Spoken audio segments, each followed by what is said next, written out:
Bonjour à tous, bienvenue sur la chaîne de Hibou Bouboulan pour le deuxième épisode des Écoutes du Hibou, série dans laquelle nous parlons chaque semaine d'un disque sorti la semaine précédente.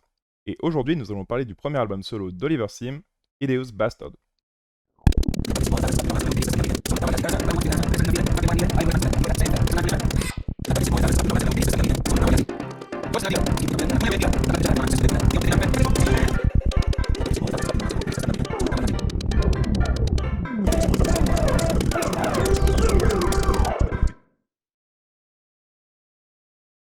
Vous ne connaissez peut-être pas son nom, mais vous avez probablement déjà entendu sa voix, ou au moins sa musique. Oliver Sim est en effet l'un des trois membres du groupe The XX, le groupe d'électro-rock indé qui s'était fait connaître en 2009 avec un premier album minimaliste intitulé The XX, dont l'intro instrumentale reste le morceau le plus connu du groupe. Pour cet album solo, Oliver, le bassiste et chanteur, emporte dans ses valises Jamie XX à la prod, autre membre du groupe qui avait déjà tenté l'expérience en solo avec la très réussie In Color en 2015. Pourtant, on ne peut pas dire que ce disque soit un simple projet des XX auquel il manquerait la présence de la chanteuse et guitariste Romy Madley. Pour ce premier album solo, Oliver Sim choisit de nous proposer un disque très personnel, le portrait d'un homme avec ses angoisses et ses hontes, sous forme de mise à nu complète. À ce titre, la première chanson, Idios, est une entrée en matière qui pose directement les bases de ce à quoi l'on pourra s'attendre sur le reste de l'album. Ce titre se pose comme un constat, celui d'être laid, hideux, et que cette caractéristique soit une partie intégrante de la personne, du narrateur, en l'occurrence Oliver Sim lui-même. Cette laideur qui lui colle à la peau, le chanteur l'explique à la fin du morceau par l'annonce de sa séropositivité depuis ses 17 ans. Son rapport à la maladie définit le rapport à son corps de l'artiste, et pour autant la chanson Idios est loin d'être déprimante. Elle est au contraire lumineuse, avec comme point d'orgue l'intervention de la magnifique voix du chanteur et figure de la culture queer, Jimmy Somerville, ancien membre du groupe Bronski Beat et interprète du tube Small Town Boy. Sur Idios, il n'est pas question de misérabilisme. En fait, cette annonce sonne plutôt comme un acte libérateur pour le chanteur qui avait toujours caché cet aspect de sa vie et qui décide dans cet album d'en assumer fièrement les aspects les plus intimes. Grâce à cette entrée en matière, Oliver peut continuer de développer son portrait, sa mise à nu, sur les autres morceaux de l'album, et notamment le rapport à son passé et à l'ambivalence des souvenirs.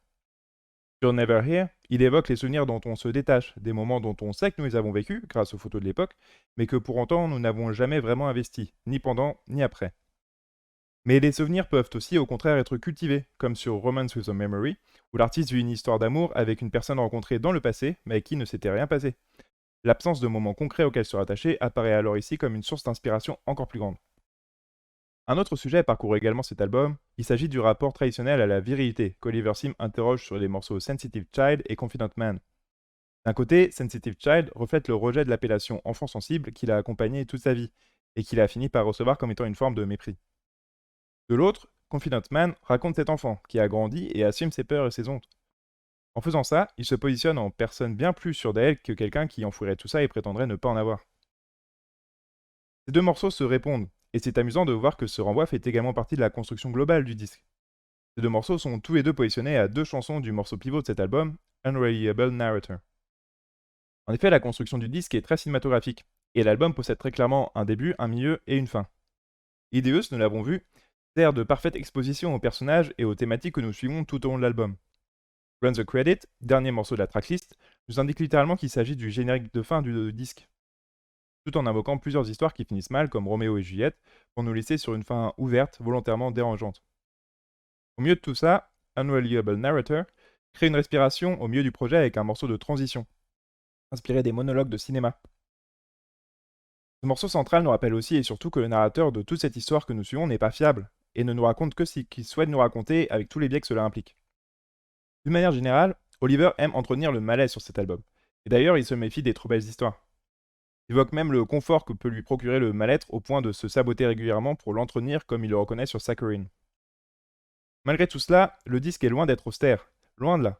Et musicalement, nous avons affaire à un album qui groove un max. La faute à un Jamie XX très inspiré à la production de l'album qui saura faire bouger des boules sur la mort de Roméo grâce à ses lignes de basse imparables. L'ensemble des morceaux sont supportés par des productions électro très efficaces. En plus des lignes de basse accrocheuses et des mélodies les plus souvent jouées au clavier, Jamie XX sait parfaitement doser des touches subtiles d'autres sonorités qui renouvellent les chansons tout au long de leur avancement, mais aussi à chaque écoute. Ainsi, aucun refrain ou couplet ne sonnera jamais exactement deux fois pareil sur l'album. Ici, un accord de guitare qui s'invite, qui ne sera joué qu'une fois ou deux. Là, l'ajout d'une percussion dont la sonorité n'avait pas été entendue auparavant. Ou même l'ajout de thèmes mélodiques au piano qui n'arrive que pour le dernier couplet, comme sur la très réussie GMT. En matière de chant, Oliver se permet également d'expérimenter beaucoup plus que sur les albums des XX où la retenue était toujours de mise. Ainsi, l'artiste explore, que ce soit vers l'aigu, le grave, avec ou sans modification de voix, mais aussi dans l'intensité. Le chant très posé d'Oliver laissant plusieurs fois la place à des parties criées, chose très inhabituelle pour l'artiste.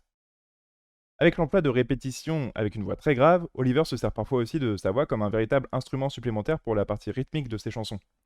On l'entend parfaitement bien sur Romance with Some Memory ou Confident Man. On retrouve ainsi toutes sortes d'énergies différentes sur le disque. Des ballades comme Oliver a toujours su le faire, Saccharine, GMT, mais aussi des morceaux à l'ambiance beaucoup plus rock comme Sensitive Child et Never Here. Et enfin des morceaux dansants comme Romance with Some Memory ou Run the Credits. Au final, cet album réussit le pari d'être une mise à nu d'un artiste et d'un homme en abordant des sujets forts tout en restant un album lumineux, capable de toucher à la fois l'énergie du dance floor et la grâce, et en laissant la place pour que ces deux énergies puissent se développer pleinement. Merci à tous d'avoir regardé cette vidéo, n'hésitez pas à vous abonner à la chaîne si elle vous a plu. Vous pouvez aussi jeter un œil aux autres réseaux de la chaîne, le TikTok pour des avis très courts sur d'autres disques dont je ne parle pas ici, Instagram où je vous partage ma collection de vinyles, et le Twitter pour ne rien louper des infos de la chaîne. En attendant, je vous dis à la semaine prochaine, ici, pour une autre vidéo sur un disque qui sortira vendredi. Ciao ciao.